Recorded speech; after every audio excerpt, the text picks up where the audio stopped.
शुद्धीकरण करणाऱ्या मनुवादी कार्यकर्त्यांना अॅट्रॉसिटी ॲक्ट अंतर्गत अटक करावे, चेतन सिंह पवार यांची मागणी. शुक्रवार दिनांक 14 ऑगस्ट 2026 रोजी कल्याण येथे ठाणे जिल्हा ग्रामीण काँग्रेस कमिटी व कल्याण शहर काँग्रेस कमिटीच्या वतीने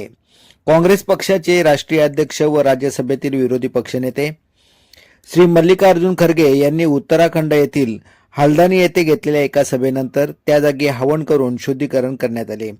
या विकृत व सडलेल्या मानसिकतेचा निषेध ठाणे ग्रामीण जिल्हाध्यक्ष चेतन सिंह पवार व कल्याण शहर जिल्हाध्यक्ष नवीन सिंह यांच्या नेतृत्वात निषेध सत्याग्रह कल्याण येथे करण्यात आला. या प्रसंगी मल्लिकार्जुन खरगे यांच्या मोठ्या प्रतिमेला दुधाने अभिषेक करण्यात आले व निषेध सत्याग्रहाचा समारोप तहसीलदार कल्याण यांना निवेदन देऊन करण्यात आला. देशातील सर्वात जुना पक्ष म्हणून राष्ट्रीय काँग्रेसचे अध्यक्ष व देशाचे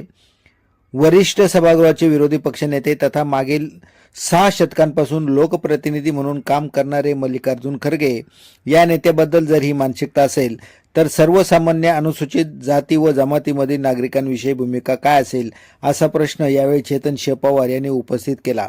व जे शुद्धीकरणासाठी त्या ठिकाणी आले होते त्यांच्यावर अॅट्रॉसिटी ॲक्ट अंतर्गत गुन्ह्याची नोंद करावी व त्यांना तात्काळ अटक करून शिक्षा द्यावी अशी मागणी केली. शुद्धीकरण करून जो अपमान मल्लिकार्जुन खरगे यांचा मनुवादी विचारसरणीच्या लोकांनी केला आहे तो अपमान त्यांच्या वैयक्तिक नसून संबंध अनुसूचित जाती जमातीमधील संरक्षित सर्व जाती वर्गाचा असून भारतीय जनता पक्ष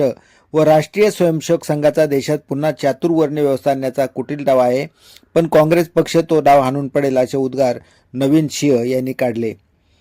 यावेळी कल्याण डोंबिवली महापालिका नगरसेविका समीना शेख, माजी नगरसेवक इफ्तेकार खान, प्रदेश महिला सरचिटणीस रीना खांडेकर, कल्याण तालुका अध्यक्ष केतन पवार, मुरबाड तालुका अध्यक्ष अनिल चिराटे, शहापूर तालुका अध्यक्ष जितेश विशे, जिल्हा पदाधिकारी भरत विशे, बिपिन भावारते, अल्पसंख्याक कार्याध्यक्ष गुलजार पटेल, वैशाली वाघ, सत्यभामा जयस्वाल, किसान काँग्रेस जिल्हा सरचिटणीस जयवंत पवार, सूर्यकांत भोईर, अजित सिंग, अमोल गायकवाड, रोहन नायडू यासह अनेक काँग्रेस पक्षाचे पदाधिकारी व कार्यकर्ते मोठ्या संख्येने उपस्थित होते.